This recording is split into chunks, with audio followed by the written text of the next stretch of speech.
Perhaps in your past life, in your mosque or in your church, you were a big fish in a little pond and you're scared of being a little fish in a big pond in Judaism. And you're thinking, what can I bring to the table? There's so much that needs to be done in the Jewish people. There's so many books that have to be translated. There's so much for you to do. Judaism needs you. And it's not a coincidence that even in the Horban, the destruction of the Second Temple, it was converts who saved Judaism back then as well. Rabbi Akiva, Rabbi Meir, Onkelos, Shemaiah Ve'Avtalion. Even later on, I read somewhere that Rav Tzadok Gaon was a convert. So Onkelos was a convert? For sure. I mean, it's called Onkelos Hager. You know, even in the days of the Rishonim, there's Avram Hager. You know, like he was one of the Tosafists. What's with the Avram Avinu last name for Ger after the 16th century when it wasn't something that was in the Mishnah? Yeah, it's not in the Mishnah. I'm not sure where the earliest instance of that is. In terms of acquiring a Jewish first name, that's for sure new. Onkelos obviously never changed his name, you know? Right. There's Jews who don't have Hebrew names, and they call them to the Torah in a Yiddish name. Alexander became a Jewish name, right? Because the Jews were very happy with Alexander the Great. I would like to look up when the custom of taking Ben Abraham or Bat Abraham was actually created. It says that we're children of Abraham. I mean, the Rambam says this. I'm big on trying to link current practices to their original source. That might be an interesting video to make next. I had this idea this week how in Judaism nowadays, where there's really two Judaisms, and there's really almost two Torahs, and I'm not talking about Torah Shabbat, Pen, Torah B'Ktav, in terms of there's a Judaism that the convert comes to and the Judaism that a Jew was born with. And they're not the same Judaism.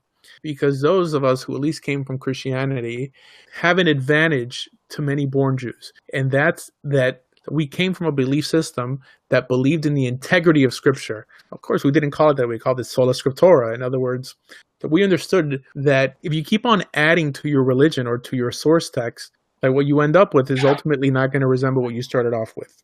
But the average Orthodox Jew didn't grow up with that concept, especially like if he grew up in a Chabad or in some Hasidic group. These kids from when they're little are taught that even the words of the Rebbe that were given on Mount Sinai. But it's not just Chabad. There's many. I mean, I've heard many people say this, that the words of our Gedolim were given on Har Sinai. Everything was given on Har Sinai. That when you grow up believing this, you ultimately have no structure because you believe that anyone with a beard could just stand up there, a beard and a black hat, and just speak like God spoke on Mount Sinai 3,000 years ago. And this is very dangerous. I think it ultimately affects how they behave. It allows them to get convinced of the silliest ideas, while at least those of us who knew always to bounce everything off of Scripture are grounded. I know many of you guys feel bad because perhaps you weren't born into a Jewish family, that you have to learn Hebrew on your own, you have to learn how to read, and like all this stuff and convert. But to have an outsider's perspective is so much more valuable, especially with learning Torah and understanding it systematically.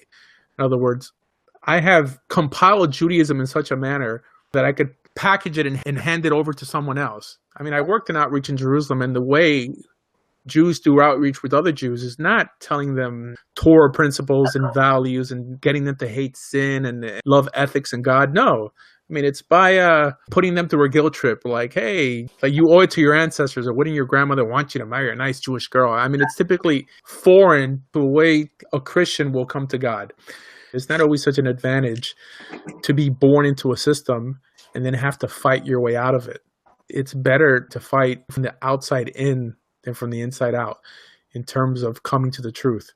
The only thing, you're still going to have to think outside of the box. And there's many people who are new to religion and they'll go to these Facebook groups, and even the moderator will start brainwashing them and telling them, oh, well, this is acceptable and this is not acceptable. And then people say, okay, because they don't know. And it's not their fault. Half the people who hate my guts, like, don't even know why they hate my guts. They'll say like, oh, well, I was in a Facebook group and they just said that I was crazy. It's funny, but that's what drew me to start debating people. I think there's no way that I'm going to be able to convince people that I'm not a joke. But if I just start challenging everyone and debating everyone, I think that they might get the point.